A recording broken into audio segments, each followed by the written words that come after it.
Hello, it is my great pleasure to welcome you to the inaugural episode of the Dave's Dispatch podcast. I'm David Dennison, and I'm so glad that you decided to join us. Actually, I don't know why I said that. There really is no us to speak of in this enterprise, so why don't I try that again? I'm so glad you decided to join me. I'm just going to take a moment here at the top of the show to do a little bit of housekeeping and tell you what this podcast is not, what it is, and what I hope one day it could be. So what it's not is a traditional podcast. There's no other guest. There's not going to be any interview or debate or back and forth or dialectic. It's just me whispering in your ear for as long as we have to do this today. Now what it is a companion feature for my newsletter, also recently published on Substack and also called Dave's Dispatch. This is probably best thought of as an accessibility option. If you are somebody who, for whatever reason, does not enjoy reading or does not have time to read, maybe you have dyslexia, maybe you have kids and aren't ever allowed the opportunity to just sit down, or maybe you simply enjoy digesting your politics while you are doing dishes or taking a run, this podcast could be for you, and I hope you'll find that it is. Now, as to what I hope it could be one day, well, that would look a little bit more like a traditional podcast. If I find that I have interesting guests to share with you, I will not hesitate to share them. If I am invited on other podcasts, I will go and I will share those links with you. And if I begin to develop friends within this commentative space, I will invite them on and we'll see how that goes. But for now, as I said, it's just me, and it's going to be just me reading the entries in my newsletter in case you either missed them or, as I mentioned, did not want to sit down and read them and take them in that way. So thank you again so much for joining me. I hope you will find this to have been a worthwhile use of your time. And without further ado, here we go with my first post from the Dave's Dispatch newsletter. There are so many dimensions to the higher education hullabaloo that's been playing out these last weeks that I keep changing my mind over what I want to say about it. It covers so much ground that is of interest to me. Politics, culture war, race, free speech, wokeness, Israel, Palestine, education, that it's been hard to pick a direction. For those who spent the Christmas season under a rock, or I guess concentrating on low-stakes trivialities like family and joy, Claudine Gay, Sally Kornbluth, and Liz McGill, who are, or were, the presidents, respectively, of Harvard, MIT, and UPenn, testified before Congress about supposedly rising anti-Semitism on their campuses. A 90-second exchange with Representative Elise Stefanik, Republican from New York, dominated most of the coverage of the nearly 6-hour hearing and led to calls for all three women to step down or be fired. McGill quickly got the axe, Gay held on for a spell but is now gone also, and the jury is still out on Kornbluth. The exchange itself was pretty stupid. Stefanik was demagoguing, pretending not to understand the difference between reprehensible speech and reprehensible speech that is targeted at individuals. Specifically, she was asking whether calls for genocide of Israelis or Jews violated the college's prohibitions on harassment or bullying. The three presidents gave waffling, it depends answers and came across as generally smug and dismissive. It shouldn't have been a hard question to answer. Let's try. Calls for genocide of anyone are evil and heinous, and my university condemns such calls in the most stringent possible terms. But unless they are targeted at individual people, they amount to constitutionally protected speech, and we don't issue sanction. For example, a student creating a flyer that calls for a genocide against ginger-haired people is behaving despicably, though not in a way that violates our codes. However, if that student were to pin said flyer to the doors of ginger students, it would amount to harassment and bullying, and we would punish him or her accordingly. As free speech questions go, this one isn't even really interesting. It's high school stuff. Down with gingers is constitutionally protected speech. Go kill the nearest ginger is not. That would be incitement. Neither is, "I'm going to kill you, you hideous ginger asshole," which would be a threat, nor, "I wish somebody would put a gun to your stupid ginger head and pull the trigger," which would be bullying, harassment, or menacing. It might have been easy for these three presidents to get out of this jam, but for two problems. First, they didn't answer carefully, plainly not sensing the minefield into which they'd trodden. Second, the idea that any of these women are champions of free speech is so laughably ridiculous that even their staunchest defenders couldn't have helped cringing at their trying to claim that mantle. The Foundation for Individual Rights and Expression, or FIRE.org, ranks American colleges on their free speech bona fides. On this year's list, Harvard came in dead last. UPenn was second to last. MIT rocked it, landing an impressive 136th.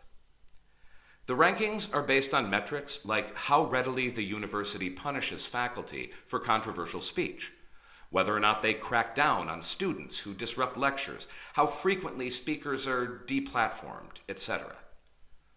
In fairness, these schools are all private and aren't obligated to respect First Amendment principles. But the hypocrisy here is pretty intense. What anyone paying attention, FIRE.org included, knows is that these institutions eagerly punish speech that offends their favored classes. Jews just don't make that cut. Here we must also note that evidence for calls of actual genocide against Jews on these campuses is pretty thin. I can understand why Israel supporters do not enjoy hearing chants like Intifada or From the River to the Sea.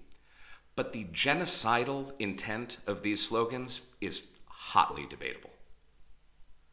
What's been genuinely interesting about all this, though, is how the controversy has shone a spotlight on the extraordinary ideological capture that has taken place at American universities, especially elite ones.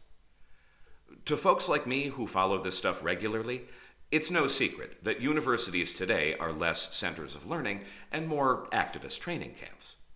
But more are waking up to the problem now, and it's even leading to misguided legislative attempts to basically choke the woke out of campus life in America.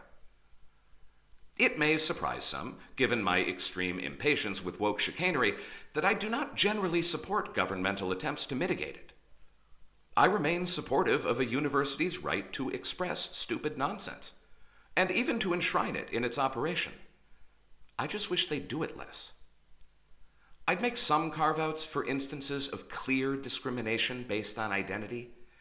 For example, dormitories and graduation ceremonies in which students of particular ethnic backgrounds are not welcome should not exist. If it takes the law to end those practices, so be it. But this stuff is usually less overt than all that, and the rules that get applied differently tend to be the unwritten ones. The law can't fix that. Only better ideas can. And what I think should be a bigger part of this conversation is that facets of this scandal are making it very clear that college identity politicking isn't just stupid and dangerous, it's unnecessary. Claudine Gay and Harvard are perhaps the best examples of this. Gay held on to her job for several weeks despite extreme pressure for her to be pushed out. Among the many issues that fueled calls for her ouster were reports that she plagiarized not only her award-winning PhD dissertation at Harvard, but close to half of her published articles.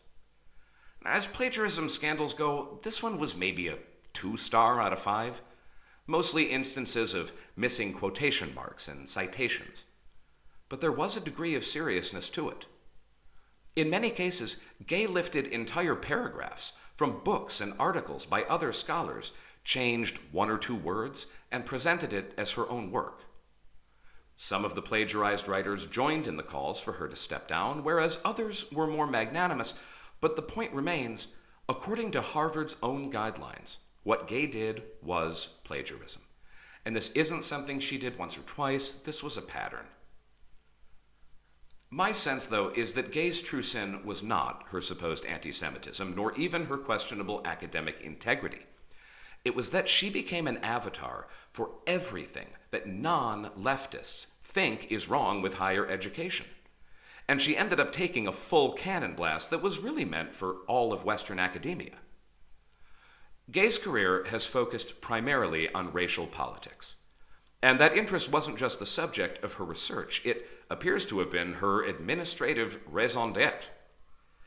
A leaked memo that she penned during her time on the shortlist for Harvard's presidency spells out her goals and visions for the institution should she take over. It's actually quite alarming. Quick thought experiment. Imagine you were on the cusp of leading America's oldest, most storied university with a multi-billion-dollar endowment. What would you want to do? What would you want to learn? What ideas would you express to the hiring committee to make yourself look like the best candidate? From start to finish, Gay's memo and the ambition it expresses is just rank, race-obsessed drivel. No, let's cure cancer. No, let's figure out how to get to Mars. No, let's crack the secret of cold fusion. Just let's promote fewer white people, remove signs I don't like, and throw money at my pet interests. That's it. And it got her hired. I guess two things are possible here. Either it's really the case that all Dr. Gay could think of to do with that incredible resource for pursuing knowledge was promote woke stuff and tear down signs. That would be bad. Or worse, she just said all that because she knew that's all the search committee cared about hearing. Either way, geez, what a bleak vision for higher education. When people talk about wokeness being a quote-unquote mind virus, this is what they mean. Such a monumental lack of imagination can only come from something having eaten the part of the brain in which creativity and invention reside. But Gay's story is highly instructive. She's from a privileged background, a graduate of Phillips Exeter, Stanford, and, of course, Harvard. She was on the young side for the job, early 50s, and her body of scholarly work was suspiciously light for somebody in that role. She was exposed as an ideological hack, a plagiarist, and her clumsy testimony before Congress thrust her university into a political firestorm, leading donors to threaten withholding funds and members of the hiring class to threaten slush-piling applicants from the school. Yet, despite this, and despite her equal at Penn having been swiftly invited to the chopping block, Harvard's board initially elected to stand by Claudine Gay. Why? Is it possible, just maybe, that Gay's combination of identity and politics shielded her from the consequences that others in her shoes might have faced? Put differently, if a white, conservative man in an ecosystem like Harvard's had gotten himself and his school into that much trouble, is there any chance he could have held on for as long as Gay did? I'm talking about today, mind, 2023, 24. Not 1963, when that white conservative man would not even have made news with any of this. This dynamic was made all the more jarring for Gay's defenders screaming that the attacks on her could only have been fueled by racism and sexism. This idea, and it's a mighty damn prevalent one, would seem to be undercut by Gay's white counterpart at Penn getting the boot straight away. And, of course, it ignores the ways in which Gay's race, gender, and political persuasions appear, prior to this incident, to have been serious boons to her career. It's the politics, I think, that's really a key part of this. Many in the commentariat have zeroed in on her race, but I can't see Harvard having worked this hard to defend somebody like John McWhorter, or Glenn Lowry, or Thomas Sowell, all of whom are black, but all of whom are highly skeptical of the prevailing political winds on campus. Gay, it's worth noting, was not free of controversy even before this. Harvard, under her leadership, worked feverishly to find ways to defy the Supreme Court and continue discriminating against Asian and Asian American applicants. Reason being, those groups post grades and test scores that are so astronomically higher than those of other groups that if Harvard had purely meritocratic admissions, the school would be close to ethnically homogenous, and they don't want that. Does it strike anyone else as odd that the spaces in which traditional racial discrimination and privilege seem least to be problems are the spaces in which the tone of the conversation about them is the most hysterical? That the more progress we make in mitigating racial discrimination, the more it seems to haunt our discourse? Claudine Gay is the first person of color ever to hold the Harvard presidency. Harvard was evidently so excited about this fact, they could scarcely drop her name without mentioning the historic nature of her tenure, that they were willing to look past an incredibly rich professional history that would almost certainly have sunk a candidate who couldn't boast her characteristics. Given all this, and in spite of America's inarguably ugly history of racism, is it really reasonable to think that Harvard, specifically, today, is a place where black students and faculty should fear discrimination based on their race? Is it really reasonable for Harvard's president to have made combating this phantasmic discrimination her sole policy priority? My problem with the conversation over race and privilege has always been that it's incomplete, not that it's wrong, per se. It is undeniably the case that having white skin offers unearned advantages in some corners of society. But society, it turns out, is a pretty big place with a lot of corners. If I'm in the back of a police car, I'm likely to be pretty grateful for my white privilege, thank you very much. But if I'm, say, an embattled administrator at an Ivy League university, is the picture quite the same? The cop car is an important place to ask questions about racial privilege, no doubt. I'm just not sure that it's important to the exclusion of everywhere else. If the left is going to continue to be so animated by issues pertaining to identity and justice, it's going to need to broaden and deepen the conversation. If it doesn't, the not already persuaded will conclude, perhaps correctly, that the left doesn't actually want to end privilege hierarchies. It just wants to reshuffle them. At Harvard, that reshuffle may already be complete. By assuming black, brown, and gay students to be members of a victim class while placing Asian, white, and apparently Jewish students into an oppressor class, Harvard not only treats the needs and preferences of these groups with different degrees of seriousness, it openly aspires to favor or disadvantage them according to, I don't know, history? The zeitgeist? It's highly consequential, too, because, unlike economic prosperity, these ideas really do trickle down. Harvard sets the tone for higher ed, and higher ed sets the terms of what we as a species learn about and focus on. Not only does this episode make me wonder if we really want that to be this, it makes me wonder if we really need it to be. Or if so, for how much longer? I didn't really care one way or the other if Claudine Gay kept her job. I wasn't bothered about Liz McGill, and I don't have strong feelings about Sally Kornbluth. I have no connection to their institutions and no plans to form any. But I would like to see their efforts at ideological unification wind down. If for no other reason, then I want Harvard and MIT and Penn kids working on ways to make my iPhone do cooler stuff, rather than fixating on whether their cafeteria signs are sufficiently inclusive. I think the claims of sexism and racism in this instance are wrong, and only make sense if your mind has been so poisoned by identitarianism that you think the most important things about these presidents are their races and genders.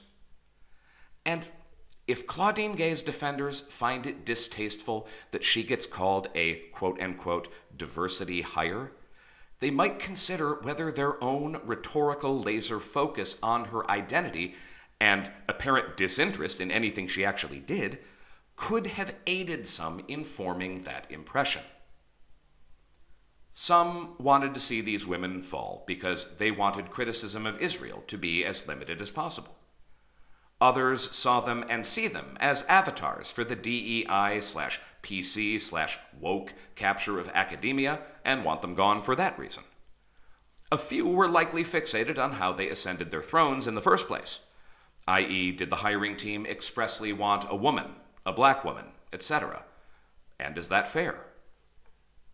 What I have seen almost none of, though, and I scour some dark places on the internet, are people honest to Betsy attacking them, 60s style, just for who they are. By the way, that's good news. The progressives accusing this generally don't present any evidence for their claims. It's just what they feel in their guts, that bigotry must secretly be behind any call-outs of such objectively great people. I think that game is wearing thin, but I might be a bad judge. I never much liked playing it, to begin with. Okay, we're going to take a short break. Since I have no real friends in this industry, and since I have no advertisers, the only thing that I have to plug right now is my own dear self. If you've liked what you've heard so far, the best way that you can support me is to head on over to Substack, where you can find the Dave's Dispatch newsletter and the Dave's Dispatch podcast at denisonwrites.substack.com. That's Denison with two N's, Dennison, and that's Writes, Writes, not the other kind of rights, which, incidentally, we're going to be talking about a bit later on this show. Next up, we'll be discussing controversial Colorado Republican Lauren Boebert and a recent scandal involving an altercation at a Colorado restaurant. We'll also be talking about what this scandal and what Boebert's presence in Congress means in broader terms.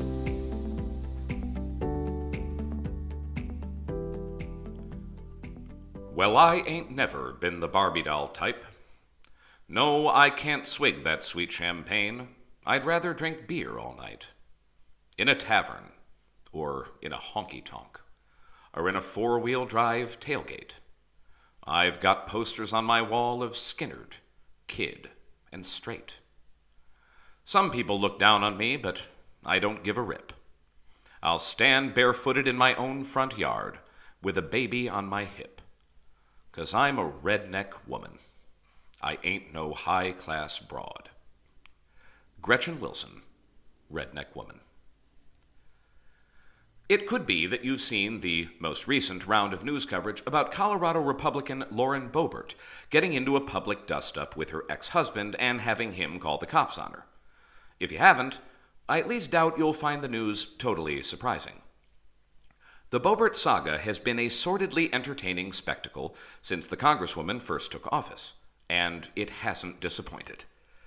From Mr. Boebert waving his knob at fellow bowlers, to the couple murdering their neighbor's dog, to Mrs. Boebert's alleged affair with a Christian country singer, to another alleged affair with the chef at her restaurant, whose wife called Boebert a demonic whore, to her on-again, off-again buddyship with fellow wingnut Marjorie Taylor Greene, Boebert's political tenure has been a roller coaster of Jerry Springer-esque episodes that are, shall we say, not the standard fare for congressional reporting. Boebert won her last election by the skin of her teeth, in a race that nobody expected to be as close as it was. Probably as a consequence of that, she recently announced her intention to carpetbag her way over from the 3rd Congressional District of Colorado to the 4th, and now faces an uphill climb in a multi-directional clusterfuck of a primary. Her opponents in that race, even the Democrats, have wisely avoided raising the issue of her recent barroom brawl, but the National Press Corps went straight for the on-ramp to the low road. Lauren Boebert's ex-husband calls police after fight in restaurant, reports the Washington Post. Police investigate alleged fight between Boebert, ex-husband, says USA Today. People took a deeper dive, proclaiming, Lauren Boebert denies that she punched her ex-husband in the face at restaurant as police investigate. And Newsweek stepped it up a whole notch, writing, Lauren Boebert's ex-husband wants her back. Aww. In an interesting twist of fate, the police in Silt, Colorado, where this all went down, determined that the Congresswoman was not at fault in the altercation, and opted instead to arrest her husband, who'd called them in the first place, on multiple misdemeanor charges. Whoops. What it sounds like happened is that Boebert gave her much larger ex some kind of love tap, and he cried to the cops in the hopes of getting her into trouble. By the way, this stuff about Mr. Boebert's arrest didn't come to light until after I wrote the bulk of this, which, frankly, sucks. I wrote jokes and everything, all predicated on the notion that Lauren Boebert punched her ex-hubby in the face instead of, booping him on the nose, which is apparently closer to what actually happened. C'est la vie. Much as I really, really want it to be, this is not going to be a post making fun of Lauren Boebert. Okay? It's totally not. I'm going to show restraint. And I'm going to pull my punches, unlike Lauren Boebert. I forgot to delete that. What I actually want to talk about here is that Congress has an elitism problem, and that the reason the Boebert spectacle has such media poignancy is because there are very few, quote-unquote, real people in Congress. So when one ends up there, they stick out like a sore nose that just got punched by Republican Representative Lauren Boebert. Okay, really, that's the last one. Now, obviously, I do not think that a hallmark of real people is getting into bar fights. I hope not, anyway. I mean, my wife has had to pull me away from a few, but that was only after my drinking large quantities of Rumplemints, and if there's a man out there who can hold his 100 proof peppermint schnapps, I have yet to meet him. But I digress. The reason Boebert's foibles seem so juicy to Congress watchers is that she's so out of the mold for elected officials at the national level. Members of Congress aren't types you expect to find in bars. You find them in country clubs. They don't punch people, they sue them. And they don't shoot their neighbors' dogs because they have nice big fences to keep them away in the first place. Congress, and take it from me, because I've been there, is a stuffy place, and its members, some of whom I know, are stuffy people. Even the ones doing the aw shucks, corn pone act are mostly faking it. Not Lauren Boebert, though. She's the real deal. Boebert grew up on welfare assistance. She didn't finish high school and didn't attend college, instead starting a large family at a young age. Her professional resume boasts a spell as an assistant manager at a McDonald's, some time working on a natural gas pipeline before she and her now ex-husband opened a restaurant together. By the way, and the reason this post opened with the lyrics to the Gretchen Wilson classic is that from a purely political standpoint, these kinds of shenanigans really don't make politicians unpopular.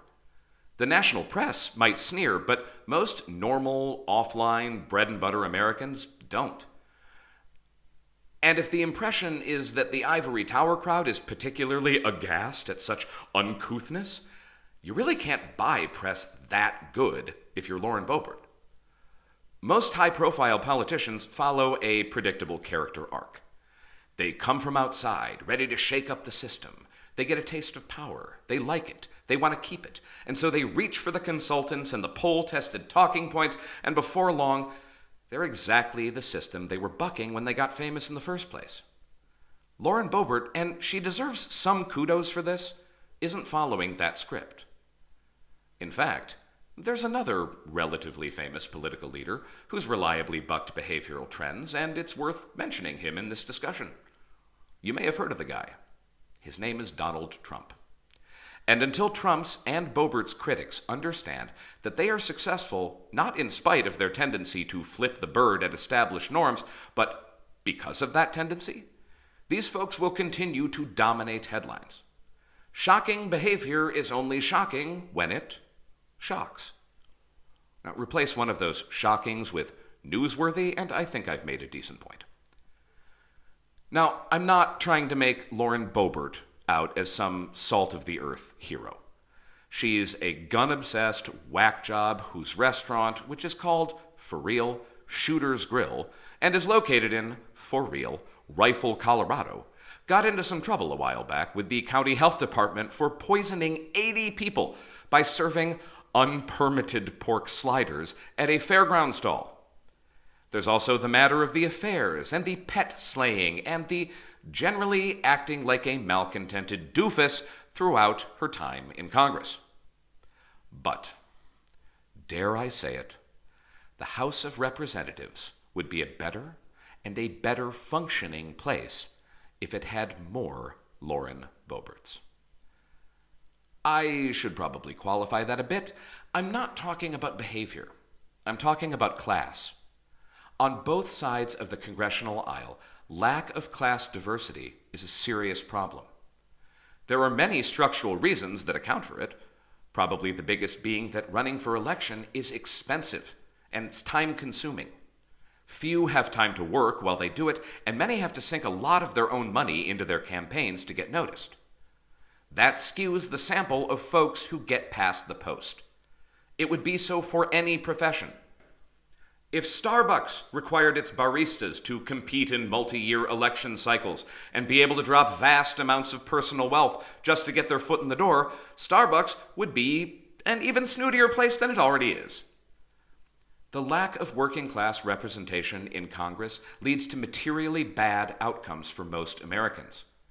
There's really nobody in Washington who looks out for the little guy because few even know how. National political leaders are economically divorced from 90% of the people they represent. Congressmen make low six figures, which puts them in the highest decile of American household earners. Even if you're working or middle class when you get elected, you get a class bump the minute your first paycheck clears, and that cannot help but change you and change your priorities. A lot of Democrats were frustrated and confused that there wasn't a more robust response to the overturning of Roe v. Wade and the subsequent assault on reproductive freedom. It shouldn't have been confusing. Reproductive freedom isn't just a women's issue. It's a poor women's issue. The wealthy, as has been the case since time immemorial, will always be able to secure abortions for themselves, their wives, their mistresses, and their daughters, irrespective of what any law says. And they know that.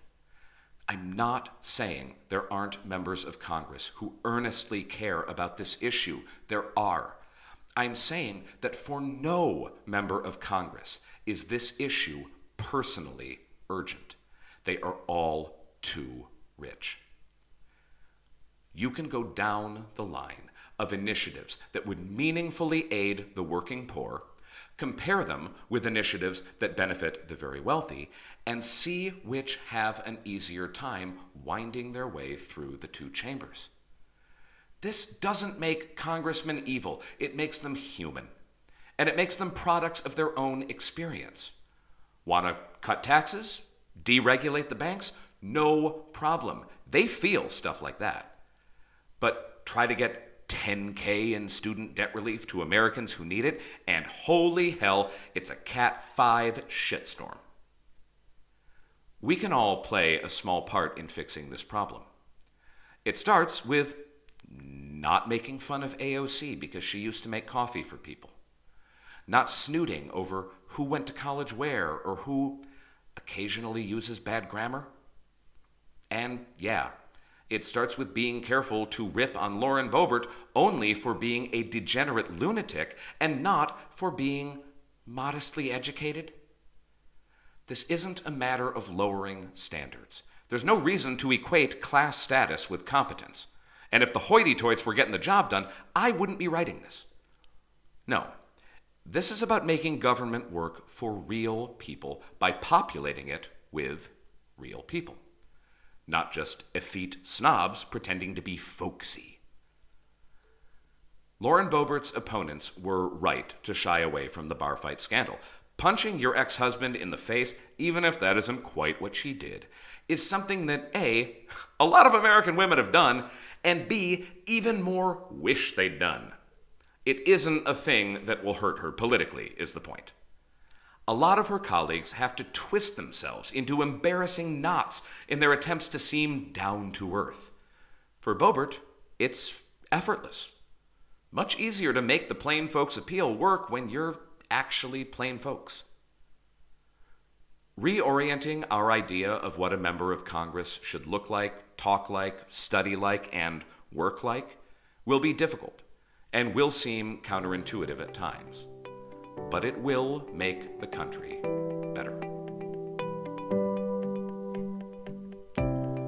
We're going to take one more short break right now. Again, if you have liked what you've heard, please consider going to Substack and finding the Dave's Dispatch newsletter at denisonwrites.substack.com.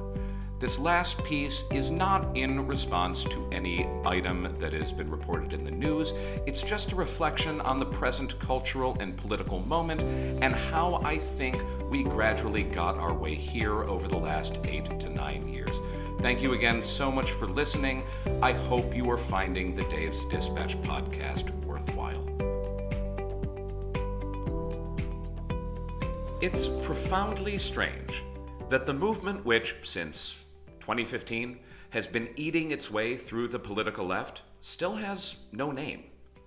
Or maybe it would be better to say that it has many names, just none that anyone likes. Woke, PC, identity politics, social justice warriorism, cultural Marxism. To varying degrees, these terms all suck. And they all fall short of adequately capturing this thing which has consumed so much time, so much thought, and that has reshaped so much of left and right politics, both at home and abroad.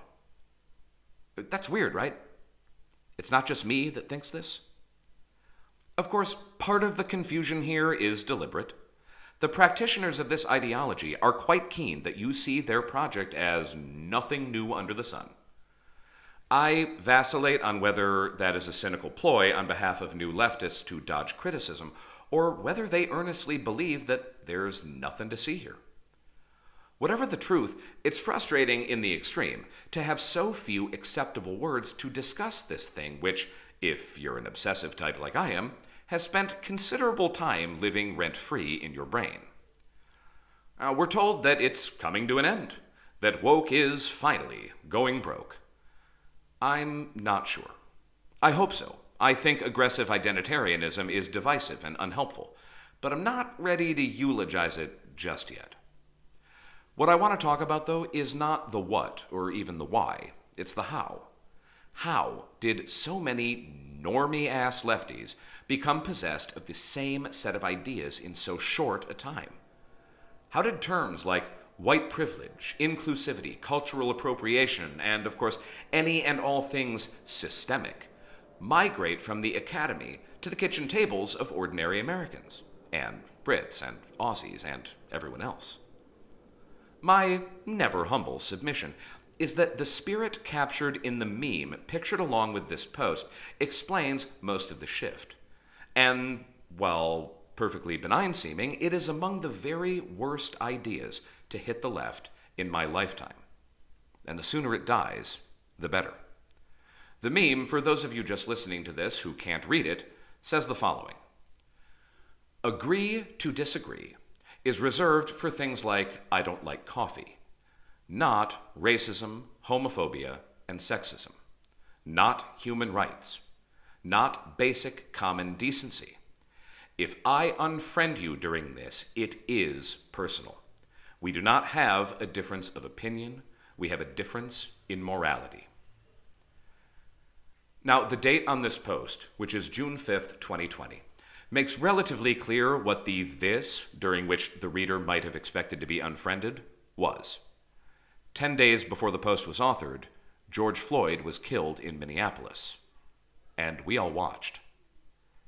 It could be that this confuses my argument. Earlier, I dated this phenomenon to around 2015. Now I'm skipping ahead 5 years. What gives? What gives is that Floyd's death wasn't the catalyst for the movement I'm describing. It was closer to the climax. It was the culmination of everything everyone had been saying about Western society since the twilight of Obama and the dawn of Trump. And it made the increasingly hostile and balkanized state of Western politics seem not only justified, but overdue.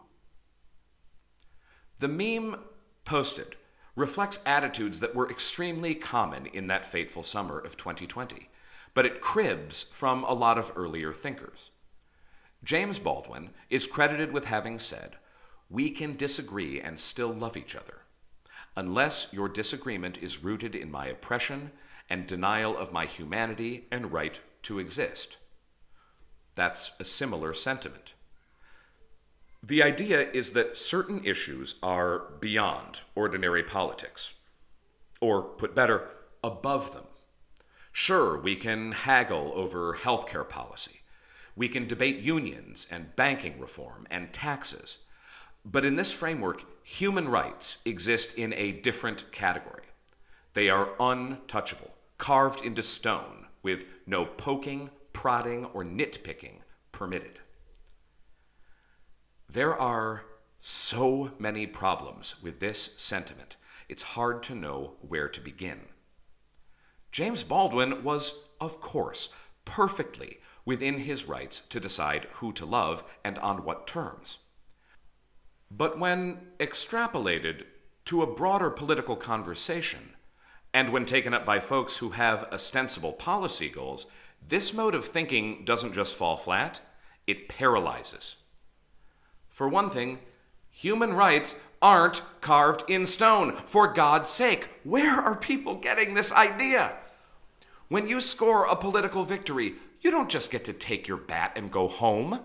It'd be nice if you did, but damn, that ain't how it works. A woman's right to choose whether to continue or terminate a pregnancy was considered to have been enshrined in the U.S. Constitution since 1973, until it wasn't. In politics, no victory is permanent. The minute you snooze on hard-won rights, somebody will come along and try to snatch them. A self-righteous declaration that you will not deign to dicker over human rights is a tacit acknowledgement that you don't intend to do anything when they're threatened beyond stomp your feet. As the kids would say, this is not the flex you think it is. Another problem is that human rights and all the various isms that interfere with them represent a mighty big umbrella. You can fit just about anything under there if you've got a mind to. I would like it, for example, if we considered healthcare a human right. Does it then follow that I should unfriend you and close off negotiations with you in the event that you and I disagree about it? Because that's the thing. Who gets to set the parameters of what counts as a human rights issue? Why, you do, of course. How wonderfully convenient. To adopt this worldview is to embrace the presumption that you have the ability to decide what goes up for debate and what doesn't. To which I will say again, that ain't how it works. In politics, it does not take two to tango. Very often, the present fight is whatever the other guy decides it is. This wouldn't be terribly consequential if we were just talking about one person expressing their unwillingness to engage on human rights topics. But so much of the modern left has gotten hold of this idea that if they simply plug their ears and scream loudly enough, social progress will be preserved. That's incredibly dangerous. For a time, women had the right to an abortion. Then they came for it, and now it's gone. When it went, progressives struggled mightily to organize an effective opposition. Well, it turns out sticking your fingers in your ears and screaming isn't a great way to stay sharp. Spend 7 or 8 years proudly refusing to suit up for fights, and the muscles that allow you to critically think about and win arguments will atrophy. I understand why this posture is appealing. It's seen as a way of being not just good, but extra good. Oh, you're supportive of human rights? Well, I'm so supportive of human rights, I won't even talk to people who aren't. I think this mood explains the barking nastiness with which leftists commonly engage their critics. After all, to be critical of the correct view of human rights isn't merely to be wrong in opinion, it's to be immoral. And who wants to be nice to a bigot? The trouble is that aforementioned barking nastiness isn't persuasive. It doesn't endear anyone to the merits of the cause. It just leaves them burned and spurned. And there is, quite literally, no point to any of this if the object isn't to persuade the unpersuaded. If that isn't what we're doing when we're doing politics and activism, then what the hell are we doing? Just mustering the troops and hoping the enemy has a poor showing? Think where we'd be if that attitude had prevailed over the past 50 or so years. No civil rights, no Medicare, no gays in the military, let alone gays at the altar, no legal cannabis. I could go on. I'll conclude along these same lines. For the people who fancy themselves too virtuous to get down in the trenches and go head to head over human rights, exactly how do you think human rights came to exist in the first place? You think they just materialized? Were bestowed upon us by benevolent powers? Or do you think people articulated why they were a good idea and then convinced others to do the same? Look, if you want to sit out the hard rounds because you're too exhausted, fine. Just maybe don't brag about it is all. And the sooner progressives stop getting pissed at people for daring to think the wrong thoughts, and the minute they recognize serious disagreement as an immutable fixture of life in politics, the sooner we can get good at this again. The sooner we can, wait for it, progress. Okay, that's our show. If you're still listening, thank you so much for hanging around. If you liked what you heard, do keep an eye on the space in which you found this for any future episodes. And if you enjoyed my content, I do hope you will consider popping over to the Dave's Dispatch Substack. You can find it at denisonwrites.substack.com. That's Denison with two N's, Dennison, and that's rights as in to write something down, not rights as in civil rights. Again, thank you for listening. I'm David Denison, and until I have a sign-off of my own, I will be borrowing from some of the greats. Good night, and good luck.